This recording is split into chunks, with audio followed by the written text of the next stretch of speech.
ಆಯ್ತು. ಅವ್ರ ವಿರುದ್ಧ ಲಿಂಗಪ್ಪ ಗೆದ್ಬಿಟ್ಟು ಕಾಂಗ್ರೆಸ್ ಗೆದ್ಬಿಡ್ತಲ್ಲ ಪ್ರಧಾನಮಂತ್ರಿ ಖಾಲಿ ಮಾಡಿದ ಕ್ಷೇತ್ರ ಅಂದ್ರೆ ರಾಮನಗರ ಮತ್ತು ಚನ್ನಪಟ್ಟಣದ ಕಡೆ ಬರ್ತಾರೋ ಅಂತಿಂತವ್ರಲ್ಲ. ಇದು ಈ ಆಂಗಲ್ ಸರ್. ಈಗ ನೋಡಿ, ಮೂರು ಕ್ಷೇತ್ರಗಳಲ್ಲೂ ಕಾಂಗ್ರೆಸ್ಗೆ ಮುನ್ನಡೆ. ಇದು ಗೆಲುವಾಗಿ ಪರಿಣಮಿಸಿದ್ರೆ ಸಿದ್ದರಾಮಯ್ಯನವರಿಗೆ ಮತ್ತಷ್ಟು ಶಕ್ತಿ ತುಂಬಿದಂತಾಗತ್ತಾ? ಮಾತಾಡಂಗಿಲ್ಲ, ವಫ್ ಮಾತಾಡಂಗಿಲ್ಲ, ಬಿಪಿಎಲ್ ಕಾರ್ಡು ಮಾತಾಡಂಗಿಲ್ಲ, ಸಮುದಾಯ ಹೆಚ್ಚಿರುವ ಕ್ಷೇತ್ರದಲ್ಲೇ ಗೆಲುವು ಸಾಧ್ಯ.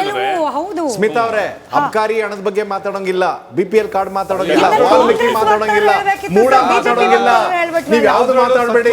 187 ಕೋಟಿ ರೂಪಾಯಿ ಹೊಡೆದಿದ್ದು ಮಾತಾಡ್ಬೇಡಿ. ಕಾಂಗ್ರೆಸ್ ವಕ್ತಾರರಿಂದ ನಿರೀಕ್ಷೆ ಮಾಡಿದ್ದೆ, ಬಿಜೆಪಿ ವಕ್ತಾರರೇ ಹೇಳ್ಬಿಟ್ರಲ್ಲ. ನಾನು ಹೇಳ್ತೀನಿ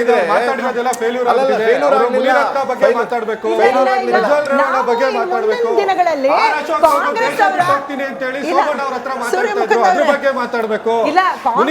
ಯಾರ್ಯಾರಿಗೆ ಇಂಜೆಕ್ಷನ್ ಕೊಟ್ಟಿದ್ದಾರೆ ಅಂತ ಫಸ್ಟ್ ಮೆಡಿಕಲ್ ಟೆಸ್ಟ್ ಮಾಡಿಸ್ಕೊಳ್ಬೇಕು. ಇವಾಗ ನಾವು ಕಾಂಗ್ರೆಸ್ ಅವರ ಮೈಂಡ್ ಗೇಮ್ ಅರ್ಥ ಮಾಡ್ಕೊಳ್ಳಲು ವಿಫಲರಾಗಿದ್ದೀರೋ ಏನೋ, ಅವರ ಒಂದು ಕುತಂತ್ರವನ್ನ ಅರ್ಥ ಮುಂದಿನ ದಿನಗಳಲ್ಲಿ ಯಾವ ರೀತಿ ಕಾಂಗ್ರೆಸ್ ಅವರ ಒಂದು ರಣತಂತ್ರ ಮಾಡ್ತೀವಿ, ನಿಮ್ ತರ ಕುತಂತ್ರ ಮಾಡಲ್ಲ. ಕಾರ್ಯತಂತ್ರ ಮಾಡ್ತೀವಿ. ಗಿಫ್ಟ್ ಕಾರ್ಡ್ ಕೊಟ್ಟಿದ್ದೀವಿ. ಸಮೃದ್ಧಿ ಮಂಜುನಾಥ್ ಇದನ್ನ ಅನ್ಸಿದೀರಾ? ನಮ್ಮ ಹತ್ರ ದಾಖಲೆಗಳಿದಾವೆ.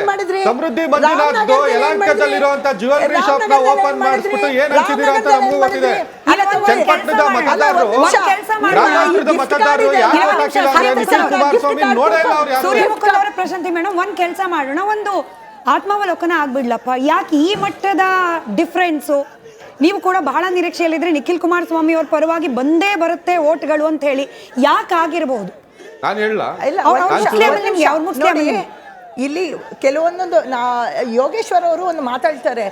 ಈ ಸಮೀರ್ ಅಹಮದ್ ಖಾನ್ ಅವರು ಹೇಳಿಂಥದ್ದು ಪಾಸಿಟಿವ್ ಆದ್ರೂ ಆಗ್ಬೋದು, ನೆಗೆಟಿವ್ ಆದ್ರೂ ಆಗ್ಬೋದು. ಪಾಸಿಟಿವ್ ಎಲ್ಲಾಗಿದೆ, ಮುಸಲ್ಮಾನ ಸಮುದಾಯಕ್ಕೆ ಪಾಸಿಟಿವ್ ಆದ್ರೂ ಒಕ್ಕಲಿಗರ ಮತ ಸೆಳೆಯುವಲ್ಲಿ ಎಲ್ಲೋ ನಾವು ವಿಫಲರಾಗಿದ್ದೀರಿ. ಅವ್ರಿಗೆ ಮತ್ತೆ ನಾನಲ್ಲಿ ರೂಟ್ ವರ್ಕ್ ಮಾಡಿದ್ದೀನಿ.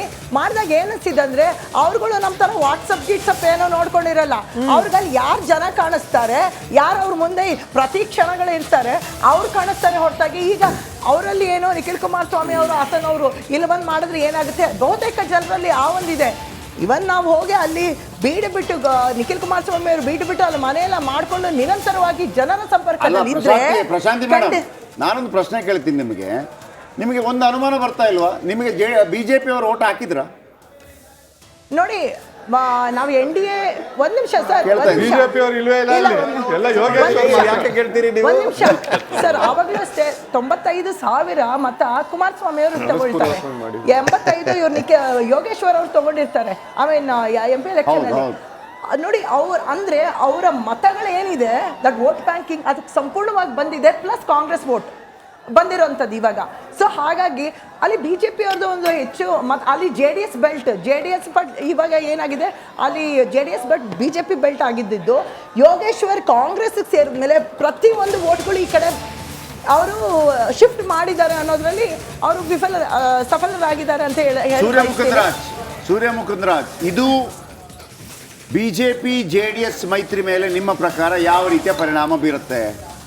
ಎರಡು ವಿಚಾರ ಹೇಳ್ಬಿಡ್ತೀನಿ. ಮೊದಲನೇದಾಗಿ ಅವ್ರೊಂದು ಸ್ವಲ್ಪ ಒಪ್ಕೊಂಡ್ರು, ಪಾರ್ಶಿಯಲಿ ಒಪ್ಕೊಂಡ್ರು. ಸ್ಮಿತಾ ಅವರು ಆಗ್ಲೇ ಮಾತಾಡ್ದಂಗೆ ಇಲ್ಲಿ ಕೇಳಿಸ್ಕೊಳ್ಳಿ ಒಂದು ನಿಮಿಷ, ನಾನು ಏನ್ ಮಾತಾಡ್ತಿದ್ದೀನಿ ಅಂತ ಕೇಳಿಸ್ಕೊಳ್ಳಿ ಒಂದು ನಿಮಿಷ. ಯಾಕೆ ಹಿಂಗೆ ಮಧ್ಯದಲ್ಲಿ ಡಿಸ್ಟರ್ಬ್ ಮಾಡ್ತೀರಾ?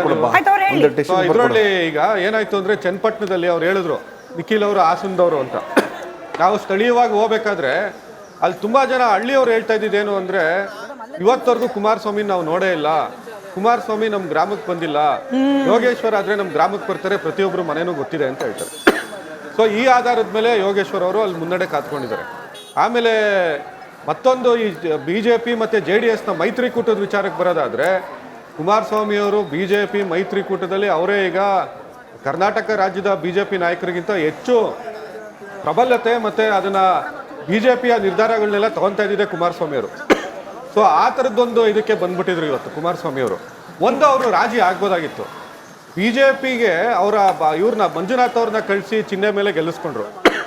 ಬೆಂಗಳೂರು ಗ್ರಾಮಾಂತರ ಲೋಕಸಭಾ ಕ್ಷೇತ್ರ ಇವ್ರು MP ಆಗಿದ್ದು, JDSನ ಸಿಂಬಲ್ ಇತ್ತು. ಅಲ್ಲಿಗ್ ಮಾತ್ರ ಇವರು ಬಿಜೆಪಿ ಸಿಂಬಲ್ ಬೇಕು. ಇಲ್ಲ, ಒಂದ್ ಆದ್ರೆ ನಿಮಿಷ. ಇಲ್ಲಿ ಯೋಗೇಶ್ವರ್ ಅವ್ರನ್ನ ಕರ್ಕೊಂಡ್ ಬಂದು ಜೆಡಿಎಸ್ ಸಿಂಬಲ್ ಅಲ್ಲ, ಕೊಟ್ಟಿದ್ರೆ ಅಲ್ಲ. ಯಾಕೆ ಯೋಗೇಶ್ವರ್ ಅವ್ರು ಗೆಲ್ತಾ ಇರ್ಲಿಲ್ಲ? ನೋಡಿ. ಇವತ್ತು ಕುಮಾರಸ್ವಾಮಿ ಅವರ ಕುತಂತ್ರವನ್ನ ಜನ ಅರ್ಥ ಮಾಡ್ಕೊಂಡಿದ್ದಾರೆ. ಒಂದ್ ನಿಮಿಷ. ಸಿಪಿ ಯೋಗೇಶ್ವರ ಅವರ ವೈಫು, ಸಿಪಿ ಯೋಗೇಶ್ವರ್ ಅವರ ಪತ್ನಿ ಸ್ವೀಟ್ ಹಂಚ್ತಾ ಇದ್ದಾರೆ. ಸಂಡೂರಿನಲ್ಲಿ ಕಾಂಗ್ರೆಸ್ಗೆ ಗೆಲುವು ಡಿಕ್ಲೇರ್ ಆಯ್ತಾ ಇದು ಡಸ್ನಿಂದ? ಸಂಡೂರಿನಲ್ಲಿ ಕಾಂಗ್ರೆಸ್ಗೆ ಸದ್ಯಕ್ಕೆ ನಾನು ಅದನ್ನ ಮುನ್ನಡೆ ಅಂತಾನೆ ಪರಿಗಣಿಸ್ತೀನಿ. ಡಸ್ಕಿಂದ ಕನ್ಫರ್ಮ್ ಮಾಡಿ ಬೇಗ. ಇಲ್ಲ, of ಡಿಕ್ಲೇರ್ course. ಆಯ್ತಾ? 4 ಇದ್ದದ್ದು.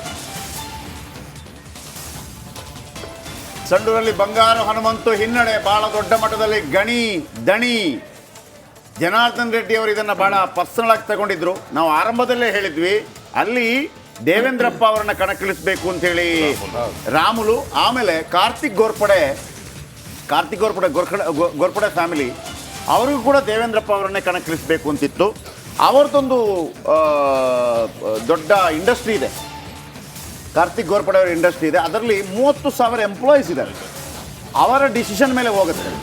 ದೆನ್ ಅಲ್ಲಿ ತಲಾಂತರದಿಂದ ಕೂಡ ಸಂತೋಷ್ ಲಾಡ್ ಅವರ ಹೋಲ್ಡ್ ಭಾಳ ಚೆನ್ನಾಗಿದೆ ಸಂಡೂರಲ್ಲಿ. ಯಾವಾಗ ರಿಸರ್ವೇಷನ್ ಆಯಿತು ಅಲ್ಲಿಂದ ಅವರು ಹೋಗಿ ಕಲಘಟಗಿಯಲ್ಲಿ ನಿಲ್ಲಬೇಕಾಯಿತು.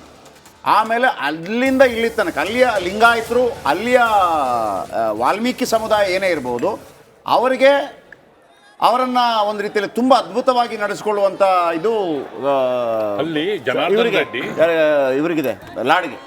ಜನಾರ್ದನ್ ರೆಡ್ಡಿ ಯಡಿಯೂರಪ್ಪ ಅವ್ರನ್ನ ಹೆಚ್ಚು ದಿನ ಅಲ್ಲಿ ಕ್ಯಾಂಪ್ ಮಾಡಿಸೋದ್ರ ಪ್ರಯತ್ನ ಮಾಡಿದ್ರು. ಲಿಂಗಾಯತರು ಮತ್ತು ಒಕ್ಕಲಿಗರ ಓಟ್ಗಳ ಕಾಂಬಿನೇಷನ್ ಅನ್ನ ವರ್ಕೌಟ್ ಮಾಡ್ಕೊಳ್ಳೋಕೆ, ಜೊತೆಗೆ ಬಳ್ಳಾರಿ ಪ್ರವೇಶಕ್ಕೆ ಅವರಿಗೆ ಅನುಮತಿ ಸಿಕ್ಕ ಬಳಿಕ ನಾನು ಬಳ್ಳಾರಿನಲ್ಲಿ ಎಂಟ್ರಿ ಆದ ಬಳಿಕ ಜಿಲ್ಲೆಯ ರಾಜಕೀಯ ಚಿತ್ರಣವನ್ನ ಬದಲಿಸ್ತೀನಿ ಅಂತ ಹೇಳಿ ಅವರ ವರ್ಚಸ್ಸನ್ನ ಜಾಸ್ತಿ ಮಾಡ್ಕೊಳ್ಳೋದಕ್ಕೆ ಅವ್ರು ಪ್ರಯತ್ನ ಪಟ್ಟಿದ್ರು. ಅದಾಗಿಲ್ಲ.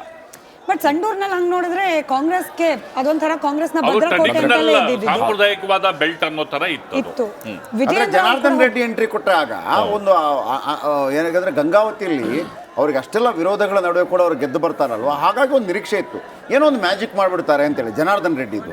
ಅದು ಹಂಗೆ ಆಗಲಿಲ್ಲ. ಬಟ್ ನಾನು ಈ ಮೈತ್ರಿ ಲೆಕ್ಕಾಚಾರ ಅನ್ನೋದಕ್ಕಿಂತ ಕುಮಾರಸ್ವಾಮಿ ಅವರಿಗೆ ಒಂದು ಬಾರ್ಗೇನಿಂಗ್ ಪವರ್ ಇತ್ತು.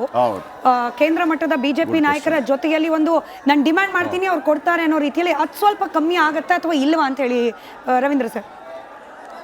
ನರೇಂದ್ರ ಮೋದಿಯವರು ಭಾಳ ಸೂಕ್ಷ್ಮಮತಿಗಳು. ತಮ್ಮ ಎಲ್ಲ ಸಚಿವ ಸಹೋದ್ಯೋಗಿಗಳ ಕಾರ್ಯವೈಖರಿ ಜೊತೆಗೆ ಅವರ ರಾಜಕೀಯ ವರ್ಚಸ್ಸನ್ನು ಕೂಡ ಗಮನಿಸ್ತಾ ಇರ್ತಾರೆ. 2ನೇ ಅವಧಿಯಲ್ಲಿ ಅವರು ಮಂತ್ರಿಮಂಡಲ ಪುನರ್ರಚನೆ ಮಾಡಿದರು. ಪ್ರಕಾಶ್ ಜಾವಡೇಕರ್, ರವಿಶಂಕರ್ ಪ್ರಸಾದ್, ಹರ್ಷವರ್ಧನ್ ಥರ ಹೆವಿವೇಟ್ RSS ಮೂಲದ ಮಂತ್ರಿಗಳನ್ನು ತೆಗೆದುಬಿಟ್ಟು SC ST OBCಗಳನ್ನ ಮಾಡಿಬಿಟ್ರು. 73ರಲ್ಲಿ 49 ಜನ SC ST OBC ಮಂತ್ರಿಗಳು ಮಾಡಿದರು. ಯಾರು ನಿರೀಕ್ಷೆ ಮಾಡಿರಲಿಲ್ಲ, ಅವ್ರನ್ನ ತೆಗೆದುಹಾಕ್ಬಿಡ್ತಾರೆ ಅದು.